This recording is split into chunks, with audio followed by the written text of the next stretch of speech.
എൻ്റെ കുട്ടി കുരങ്ങാ, നിന്നെ ആളുകൾ ഇത്രയും നെഞ്ചിലേറ്റാൻ കാരണം എന്താണെന്നറിയോ?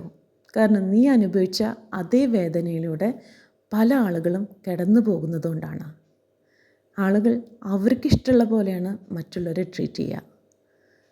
അല്ലാതെ മുന്നിലുള്ള ആൾ ആഗ്രഹിക്കുന്ന തരത്തിൽ ട്രീറ്റ് ചെയ്യുന്ന എത്ര ആളുകളുണ്ടാവും? വാക്കുകൾ മരുന്നാകണമെന്ന് തോന്നാറുണ്ട്. വേദനിക്കുമ്പോൾ സുഖപ്പെടുത്തുന്ന മരുന്നാവാറുണ്ട്. അതിൻ്റെ കയ്പ്പുരസം കൊണ്ട് മാത്രം സുഖപ്പെടൽ ഉണ്ടാവാറില്ല. അതുകൊണ്ടാണല്ലോ പലരും ഇതുപോലെയുള്ള ജീവനില്ലാത്ത വസ്തുക്കളെ അഭയം കണ്ടെത്തുന്നത്. തലാണകൾ കണ്ടത്ര കണ്ണീര് മറ്റാരും കണ്ടിട്ടുണ്ടാവില്ല. അല്ലെങ്കിൽ തന്നെ കണ്ണീരെന്ന് പറഞ്ഞ മനുഷ്യർക്ക് ആവശ്യമില്ലാത്തൊരു സംഭവം പോലെയാണ് ആളുകൾ ട്രീറ്റ് ചെയ്യുന്നത് പോലും.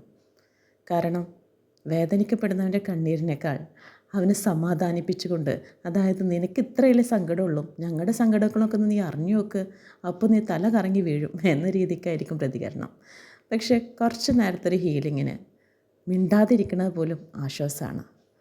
സമാധാനിപ്പിക്കരുത് ആരെങ്കിലും സങ്കടപ്പെട്ടിരിക്കുമ്പോൾ. നിൻ്റെ വേദന ആളുകൾക്ക് റിലേറ്റ് ചെയ്യാൻ പറ്റുന്നതുകൊണ്ട് മാത്രമാണ് നീ ഇത്രയും ഫേമസ് ആയത്.